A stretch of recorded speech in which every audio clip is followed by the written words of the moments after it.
You go from trying to convince someone to helping them reach a conclusion. Part of closing more deals is successfully getting over the multiple hurdles that we have to get over in the whole flow of the transaction. Drawing a distinction between success and failure, and then allowing them to choose which side of the fence do they want to be on. Hello, everyone, and welcome to the Level Up Podcast with myself, Greg Harrelson. This is where I focus on taking you from agent to entrepreneur. As you know, I have a passion for developing agents. And on today's episode, I'm going to share another quick strategy on how you can increase your production. I'm going to be real, so you be ready. Let's level up. Hey everybody, it's Greg Harrelson here, and as usual, I've got my co-pilot right beside me, Abe Safa, and we're gonna bring another episode of the Level Up Podcast. Of course, a lot of you are watching us on YouTube, which is great. So please, subscribe to the channel to make sure you get alerts when there's additional episodes hitting. Abe and I have been having a conversation lately about effective ways to use market data to close more deals. I actually think my friend here, Abe, is really, really good with data and how to interpret data and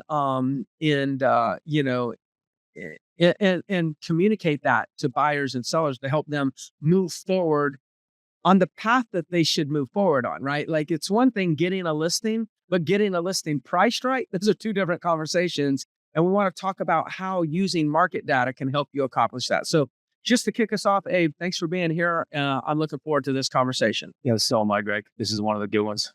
Yeah, it really is. So let me start off with this, because just from a thought standpoint, I was thinking, as we're talking about market data, I think of this. I'm like, you know what? When I use market data and when I coach agents to use market data, one thing that I find with them is they present or communicate with a lot more confidence.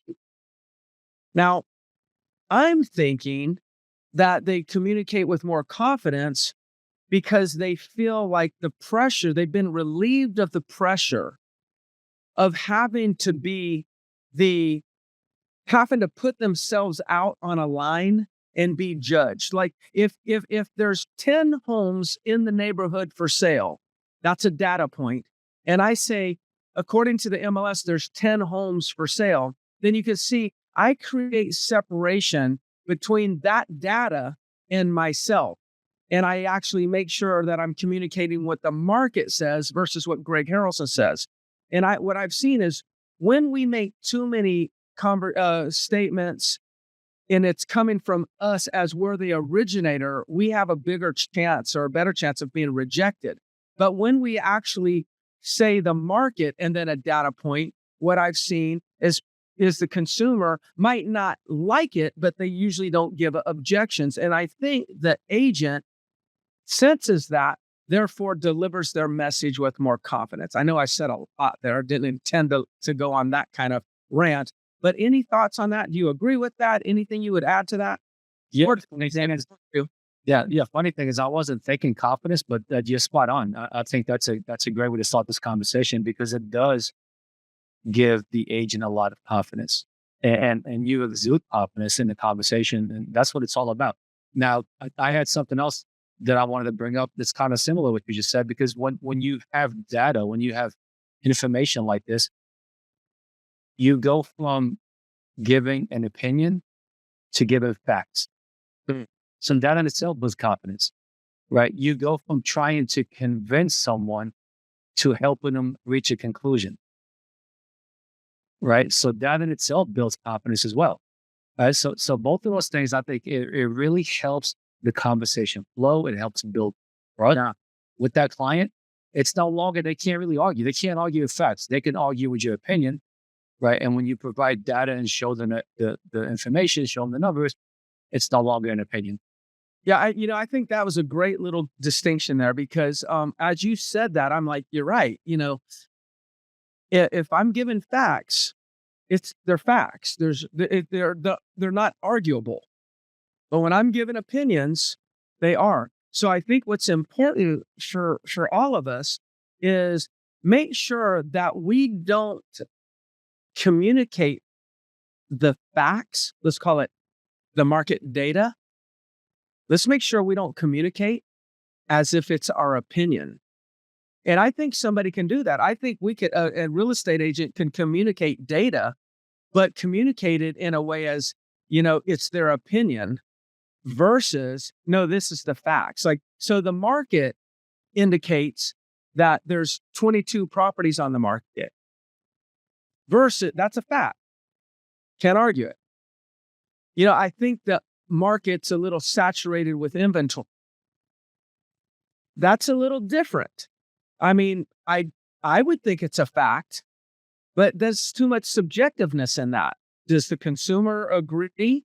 Do they even know what too much is? Now, all of a sudden, you could open yourself up for objections. So let's though get into make sure that what are we talking about? What market data? What's the first thing what is some market data that you use, Abe, to help you close more deals? Yeah, man, I think the first thing is when we talk about data, when we talk about market knowledge, I think it intimidates a lot of agents. Like, you don't have to be an economist, statistician. You don't have to know every single data point that's in your market, but like you need to know the basic. Like, absorption rate. Okay, how many properties are on the market total? And out of those, how many are under contract? That's called the absorption rate. Or some people call it the month's supply of inventory. Like, to me, that's a number you have to know, because that number by itself gives you a good idea of what's happening in the market. If you just have inventory by itself, doesn't really mean much because you don't know what the sales are. The absorption rate or the month supply of inventory allows you to know how much inventory is out there and how much buyer demand is at the same time. So I think that's a number that people should know. I know them by category. I know them by single family homes, by condos in my market, because that's a number I need to understand. How would you use that in the field? Okay, so I'm going to give you a perfect example. Like people right now in our market know that the market is generally kind of slow. Yeah. Especially when it comes to condo.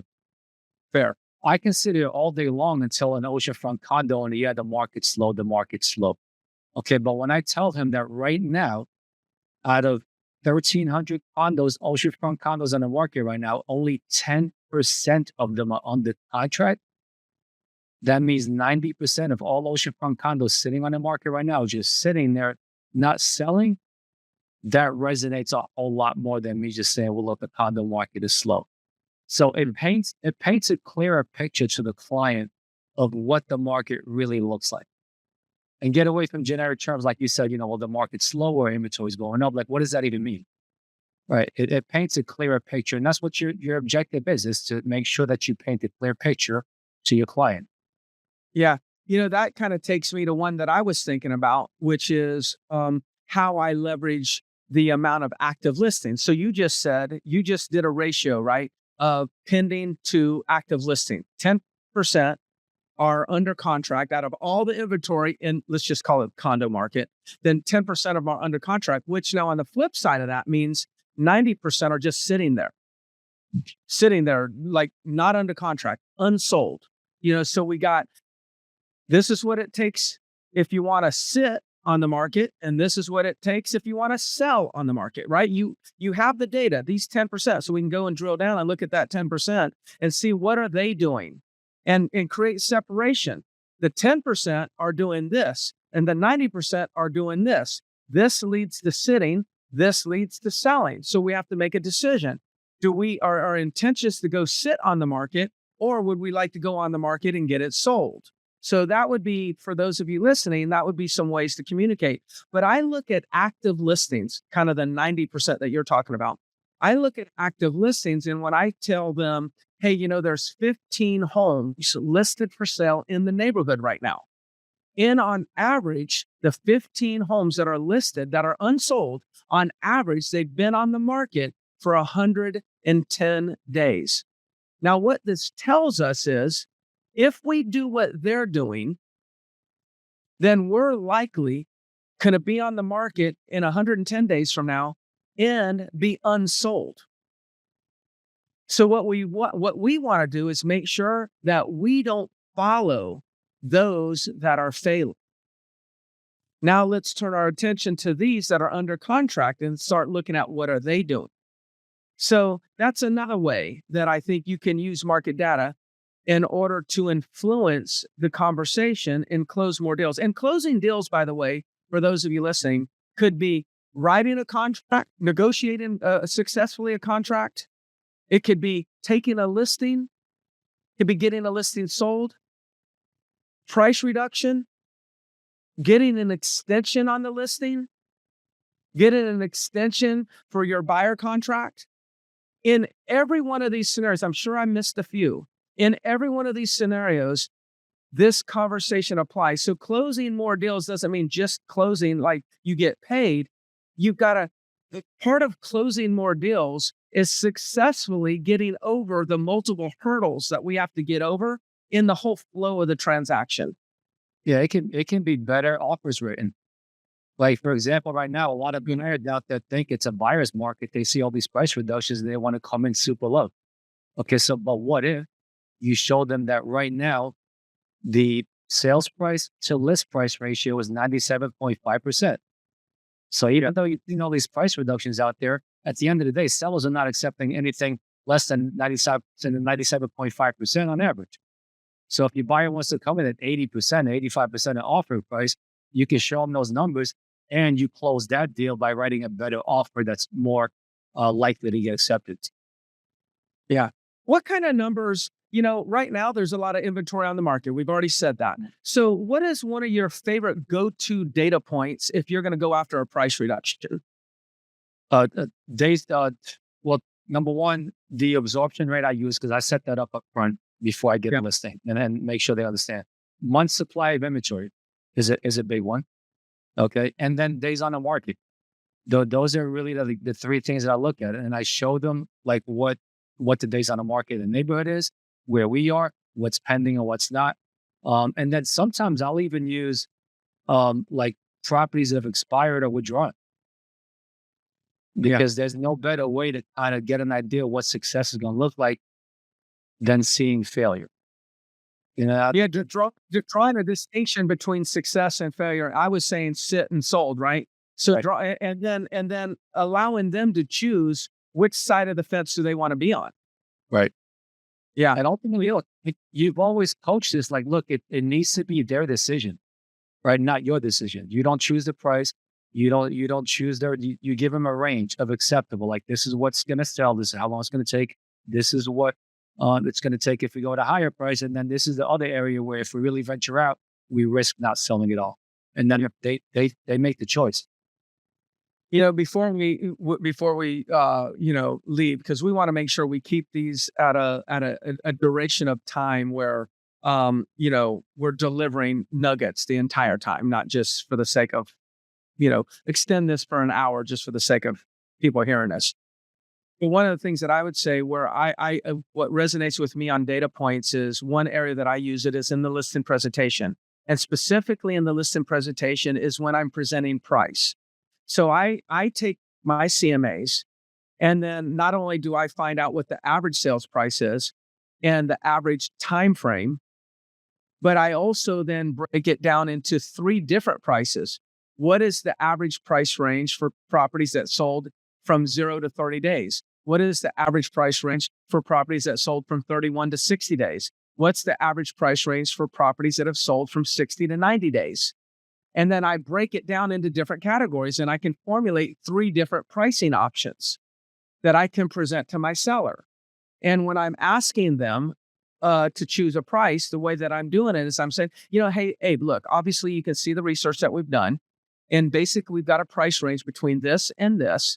And if you price it here, you could expect to net somewhere around here, and it would take less than 30 days. Now, if you price it here, you could get a little bit more money. It'll take a little bit longer, and this is what you would net. Or you could go right in the middle, sell it between 31 and 60 days based on what the market indicates. This is what you would net at that price. So tell me, what pricing strategy should we start with? You see, so I created a range based off the CMA, but I've done it a little bit different is I've given three prices that are really broken down based on time frames. That's data I can find in the MLS. I present those timeframes so the seller can see the direct correlation between the price they're choosing and how long it's going to take. What have I done? I have managed expectations on the front end. Now, I will tell you, most people choose the middle price, which I'm ecstatic. As a matter of fact, I'm happy if they choose any of the prices. But that would be my example of how I use market data to close more deals, take listings in this scenario, but more important, take listings at the right prices. Because I think where we fail a lot of times is we present price and net, and the seller doesn't know, like, well, how long is that going to take me? And sometimes sellers will choose time over money. So I'm using these data points to fish out the sellers that are more that are focused more on time than a few more dollars. And you'll be amazed at how many listings you can get that way at good prices. Yeah. Plus, it shows the depth of your knowledge and expertise. I mean, that goes a long way. Just that presentation alone is going to go a long way in them having trust in you. And then, of course, like you said, you set expectations. So then they know what they're getting into. There's no surprises why their home hasn't sold in 14 days when they pick the price range that's 30 to 60 days. Right? That's right. Or maybe even outside of 60 days. Right. Outside of 60 days. Well, great. All right. Well, hey, that'll be a wrap, Abe. I appreciate you joining us or joining me. And for those of you, please subscribe to the YouTube channel, if you will, because, we want to build up the channel, number one, for our selfish reasons, but also we want to make sure that you get alerts if you find that this information is helpful. And then, of course, we have a coaching program called Agent Success Academy. There'll be a link in the description of this video. Please check us out. It's a low-cost weekly live call recorded. There's over 200 videos right now that are recorded of sessions that we've coached on where we go deep, like master classes on a specific subject. You can get access to all of those, by just joining Agent Success Academy as well as the live call. I'm actually doing one today at 12:30 to 1:30. I will be doing one. It'll be live. I'll be out there coaching. Hey, thank you so much. And thanks everybody for checking us out. See ya. Bye.